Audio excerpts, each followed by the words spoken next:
എല്ലാവർക്കും നമസ്കാരം. ഞാൻ രേവതി സമ്പത്താണ് സംസാരിക്കുന്നത്. ഹിരൺദാസ് മുരളി അഥവാ വേടൻ എന്ന പേരുള്ള റാപ്പ് സിംഗറിനെ കുറിച്ചിട്ട് വരുന്ന കഴിഞ്ഞ കുറെ നാളുകളായിട്ട് വരുന്ന സെക്ഷൽ അബ്യൂസ് മായൻകുട്ടി, നീ വെറുതെ നുണ പറയരുത്. നിനക്ക് വിശ്വസിക്കാൻ പറ്റുന്നില്ല അല്ലേ? മനഃപൂർവ്വം, അതായത് ഇന്റൻഷനലി കണ്ണിലും കാതിലും വായിലും ഒക്കെ ഒരു സെൻസർഷിപ്പ് ഇട്ട് നടക്കുന്ന ആൾക്കാരെ കൂടെ തന്നെയാണ് ഞാനിവിടെ ഇതിലൂടെ ഉദ്ദേശിക്കുന്നത്. ബിക്കോസ് ഒരു തരത്തിലുള്ള വിസിബിലിറ്റി, ഒരു തരത്തിലുള്ള ആഘോഷങ്ങളോ ഒന്നും ഇങ്ങനെയുള്ള ക്രിമിനൽസിന് കൊടുക്കേണ്ട കാര്യമില്ല. എന്നെ വിട്ടേക്ക്. എന്റെ പൂർവ്വചരിത്രം ഇവിടെങ്ങാനും പറഞ്ഞാൽ അതോടെ എല്ലാം തീരും. അദ്ദേഹത്തിന്റെ പോസ്റ്റിന്റെ അടിയിലാണെങ്കിലും ഒക്കെ നിരന്തരം കാണുന്ന ഒരു കാര്യമാണ്, ഓക്കെ ഇപ്പോഴെങ്കിലും അഡ്മിറ്റ് ചെയ്തു, നിങ്ങൾ അഡ്മിറ്റ് ചെയ്തതോടുകൂടി അയാൾ വേറൊരു ലെവൽ ഓഫ് ഹ്യൂമൺ ആക്കി ആൾക്കാരെടുക്കുന്നു. ഞാനിപ്പോ ഒരു പുതിയ മനുഷ്യനാ. ജാതി മാറി, പേര് മാറി, പെണ്ണും കെട്ടി, ഭാര്യയുടെ പേര് ജ്ഞാനസുന്ദരി.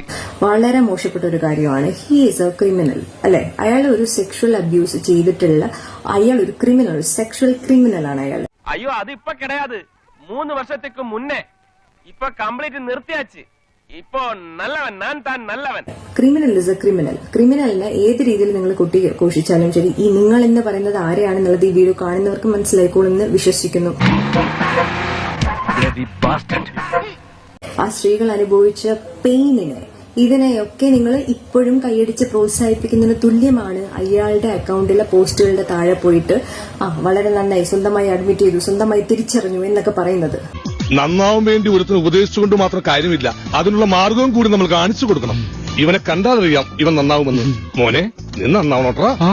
അതുപോലെ തന്നെ ഇദ്ദേഹം അർഹിക്കുന്ന എല്ലാ ശിക്ഷയും ഇദ്ദേഹത്തിന് കിട്ടണമെന്ന് ഞാൻ ആഗ്രഹിക്കുന്നു.